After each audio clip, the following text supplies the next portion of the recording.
Wildcard weekend is wrapped up, and we got some stuff that we got to talk about. We got to debrief here because Wildcard weekend gave us some very key insights and unfortunate events that are going to shape fantasy football for us moving forward. Let's talk about what we learned, key takeaways, and what you need to know heading into the 2026 season. Oh God, this one is so painful. I'm just going to rip the band-aid off right off the bat here. Despite being the ripe age of 32, we were ready to run it back with George Kittle. We were all good with Kittle as a top 5 tight end in 2026. And Kittle tearing his Achilles this weekend is going to have a massive ripple effect in fantasy football. Kittle was one of our safe big 3 early round tight ends. You can make the argument for a couple of other tight ends going ahead of him, especially Surgeon, Colston, Loveland maybe, but at the end of the day, a healthy George Kittle is ageless and offers extreme upside. One of the primary reasons that we have been consistently ignoring Kittle's rising age is that the 49ers went very quickly from having a very strong receiving core to hanging on by a tiny little thread there. They were expected to move on from Brandon Ayuk. Ricky Pearsall has shown upside, but he's just been very unreliable with his health. Jawan Jennings has shown upside, but he is definitely not a wide receiver 1, and he is also a free agent. And we also know that money is the biggest priority for him. No shade on that. I understand it. I totally get it. I do not blame him. But he will probably go wherever the money flows. Now, with Kittle tearing his Achilles in January, we have a major issue. The odds of him being able to return to begin this season are very slim. Given the timeline of recovery from an Achilles injury, add in the fact that he is 32, and it makes the outlook for 2026 and even beyond a major concern. Jake Tonjes has had ample opportunity to step up when Kittle was injured this season. He has done well. He's relatively young for a tight end. He has shown very strong upside. I do think that he would be perfectly capable of stepping in as the tight end 1 for San Francisco in 2026, but therein lies the issue. He is not in contract for 2026. So the most likely scenario here is that they seek to extend him because, again, he is young and they like him and they clearly trust him. He's done well. Or they invest in a tight end in the draft, and maybe both. Maybe they have to be a little bit careful there and they do both. This is very critical for us to monitor because whoever is the starting tight end in 2026 and not named George Kittle is naturally going to be an excellent sleeper. This also brings on the caveat that with George Kittle being the primary pass catcher, the 49ers do absolutely have to seek out a true wide receiver 1 that they can rely on. Now, looking at the receiving core, they absolutely have to invest in a wide receiver 1. There is not a true wide receiver 1 on the market unless they trade. Perhaps an A.J. Brown is available. I don't know. But if obviously that would be an interesting solution. But more than likely, they're either going to have to make a trade here or they're going to have to make an investment into another round 1 receiver in the draft. Because of how steady Brock Purdy is and because Kyle Shanahan is really just an excellent coach, this is probably one of the most critical things for us to monitor this offseason. Speaking of A.J. Brown, there is going to be significant speculation on him this offseason. It'll be a fun debate. We do have to remember that some wide receivers can be emotional. They can be emotional when it comes to not getting the ball enough to their liking. I get that too. Hey, they're superstars. They want theirs. But that does not always equate to them actually exiting the team. There is no advantage for the Eagles to trade A.J. Brown, and the Eagles are one of the most well-run organizations from a management perspective, right? So they're not going to do something that doesn't make sense just because somebody is unhappy in the media.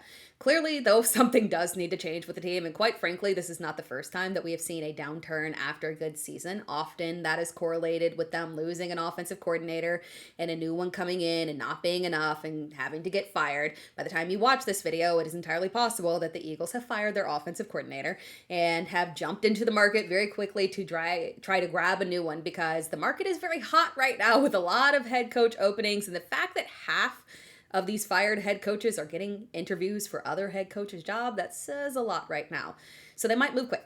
It is important to note that Dallas Goedert is also a free agent. He is 31, so he is well seasoned, and it is possible that he stays with the team for a lower contract because he's not maybe looking for a big payday or can't garner a big payday. I don't know, but he is very critical to the team as a whole. It was an interesting season for the Eagles pass as a whole, but not for Goddard. There was no issue. He had a whopping 11 touchdowns on the regular season, more than doubling any other season's performance by him.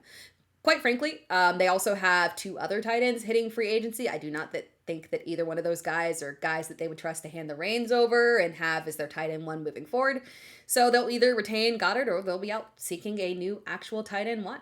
Other than that, the Eagles are not set to have to make any big offensive changes due to free agency or contracts. So really what we're watching here is whether or not A.J. Brown and Nick Sirianni can hug it out. Look, we talked about this one all throughout the season, and I also touched on this in my bounce back video as well. What happened with the Chargers pass game is not their fault. It is no one's fault. Quite frankly, I think a lot of people are going to ignore that though, and that's where we can take advantage of it, because the result is the Chargers could be excellent value picks in 2026 because of the nasty ending to the season and what everybody saw.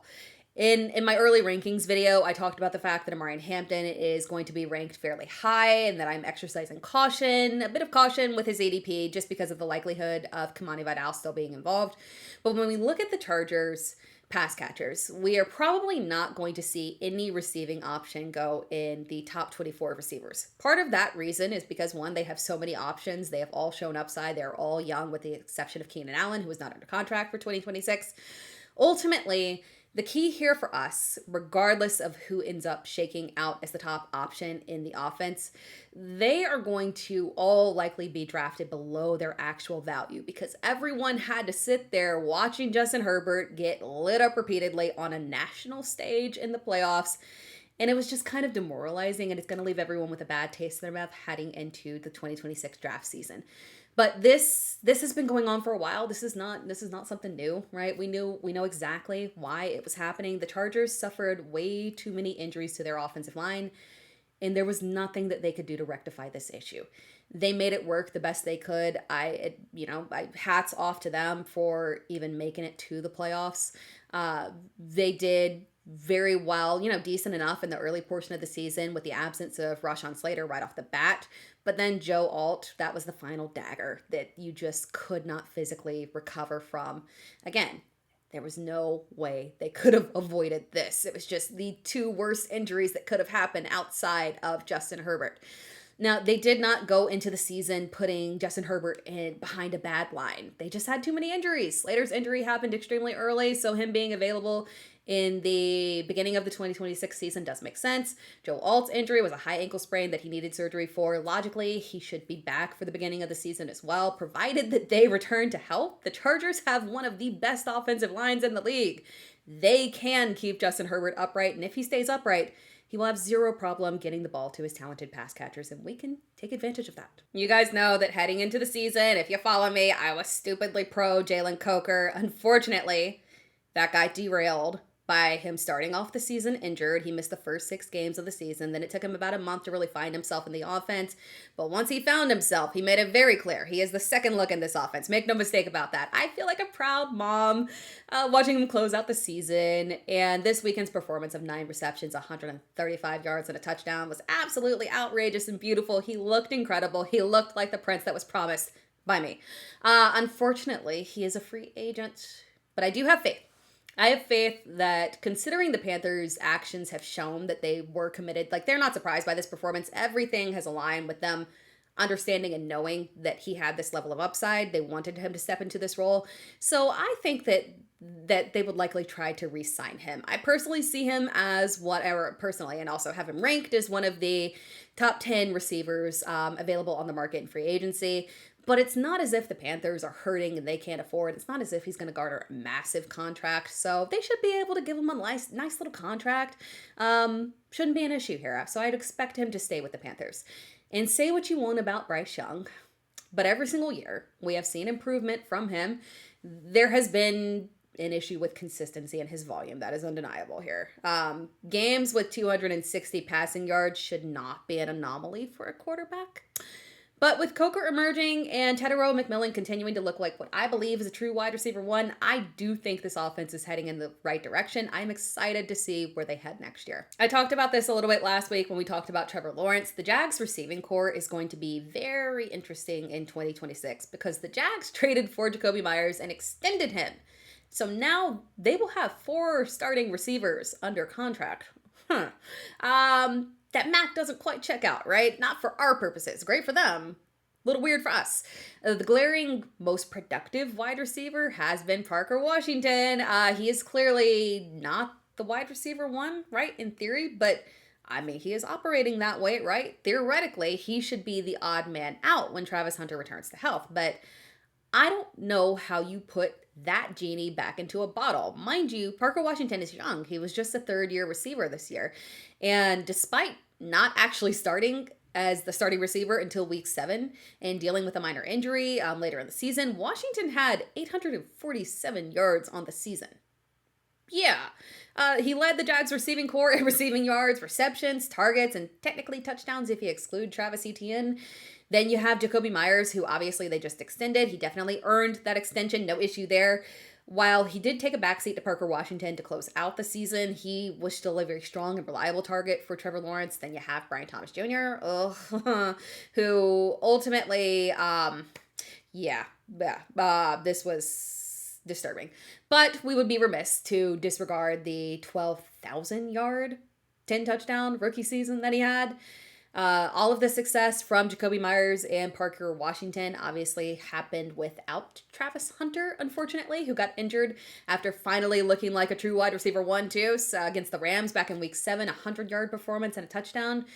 So this receiving room is all over the place in terms of opportunity, which is great for the Jags, great for Trevor Lawrence, a little bit weird for us, right? But because of that, none of these guys are going to be in the top 24. They will not be touched in the top 24 at the position, right? So they will be mid to late round picks for an offense that showed tremendous upside and a strong turnaround in the back half of the season under a coach who clearly knows what he is doing and has rehabilitated his quarterback here. It is going to be fun and potentially terrifying to try and figure out the best direction for us to go, because we want pieces of this Jags offense, but which pieces do we want?